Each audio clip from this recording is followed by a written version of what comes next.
இதில் வந்து இந்த கமேனி என்பவர் யார், எதற்காக அவர், அதாவது நான் படித்த அவருக்கு வந்து 86 வயசாச்சு அப்படின்னு படித்தேன். நம்ம அந்த வடிவேலு படத்தில் சொல்கிற மாதிரி நாளைக்கு சாக போகிற கிழவனை அடிக்கிறதுக்காக எதுக்கு வந்து உலகின் மிகப்பெரிய வல்லரசு நாடான அமெரிக்காவும் இஸ்ரேலும் இணைந்து தாக்குதல் நடத்தணும். இதை பற்றி சுருக்கமாக நம்மளுடைய நேயர்களுக்கு வந்து நீங்கள் விளக்கமாக சொல்லுங்களேன். ஆமாம் சார், அவருக்கு ஏஜ் வந்து 86.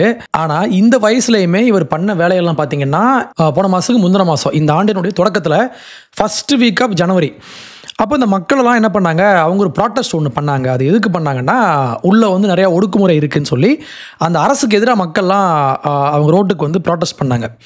ப்ராட்டஸ்ட் பண்ணவங்களை 30,000 பேர் 30,500 பேரை வந்து இவங்க என்ன பண்ணாங்கன்னா ரோட்டில் போட்டு நாய் மாதிரி இவங்களை அடித்து கொன்னாங்க, இவங்களை ஷூட் பண்ணி கொன்னாங்க. அந்த வீடியோஸ்லாம் பார்த்தீங்கன்னா ரொம்ப மோசமாக இருக்கும். நான் வந்து ராய்டர்ஸில் பார்த்துருந்தேன்.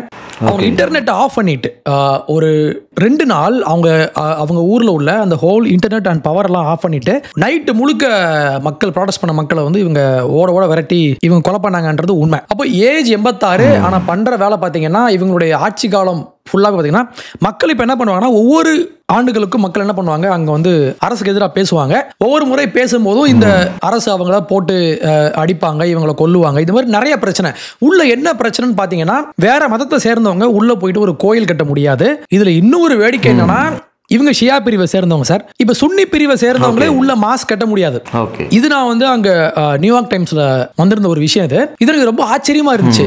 ஒரே மதம் தான், ஆனா அந்த ஒரே மதத்தை சேர்ந்தவங்களுக்கு இல்லையே இந்த 2 பிரிவு இருக்கு. இவங்க ஷியா பிரிவை சேர்ந்தவங்க. அப்போ நீங்க மிடில் ஈஸ்ட்ல பாத்தீங்கன்னா, மிடில் ஈஸ்ட்ல அதிகமாக, அதாவது இப்போ ஷியாவை மட்டுமே மையமாக வச்சு ஒரு அரசியல் பலத்தோடு யார் இருக்கான்னா இவங்க தான், கமனை தான் இருந்தார். கமனை மற்ற நாடுகள் பார்த்தீங்கன்னா மற்ற நாடுகள் இருக்காங்க, பட் அவங்க எல்லாம் சுன்னி பிரிவை சேர்ந்தவங்க. இதனால இவங்க 2 பேருக்குமே இந்த ஒரு கான்ஃபிளிக்ட்ன்றது உண்டு. இவர் உள்ளுக்குள்ள இருந்த இந்த மக்களை வந்து இப்படி ஒடுக்குனாரு, பிரச்சனை பண்ணாருன்னு சொன்ன உடனே மக்களெல்லாம் ப்ராட்டஸ்ட் பண்ணாங்க. இந்த ப்ராட்டஸ்ட்டை இவர் ஒடுக்க ட்ரை பண்ணி அவங்கள அழிச்சாரு. அதே மாதிரி சார், இப்போ ஈரானுக்குள்ள வந்து இவங்க 79 உள்ள வராங்க. அப்போ வந்த ஒரு பேர் வந்து அயத்தொல்லா கொமேனி. அவர் 10 வருஷம் இருந்தாரு. அவர் 89 அவர் இறந்துட்டாரு.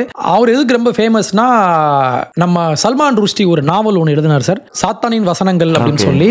ஆமா, அவரை வந்து சாவடிக்கணும், அவரை யாரெல்லாம் பார்த்த உடனே அவரை கொல்லுங்கன்னு சொல்லி இவர் ஆர்டர்லாம் போட்டிருந்தாரு. இன்னைக்கு வரைக்கும் அவர் ஒளிஞ்சுதான் வாழ்ந்துட்டு இருக்காரு. ஸோ அந்த அளவுக்கு அவங்க மதத்தை பத்தி நம்ம ஏதாவது ஒன்று பேசணும்னா இவனை போட்டுருங்க அப்படின்ற அளவுக்கு ஒரு மதவெறி பிடிச்சவங்க.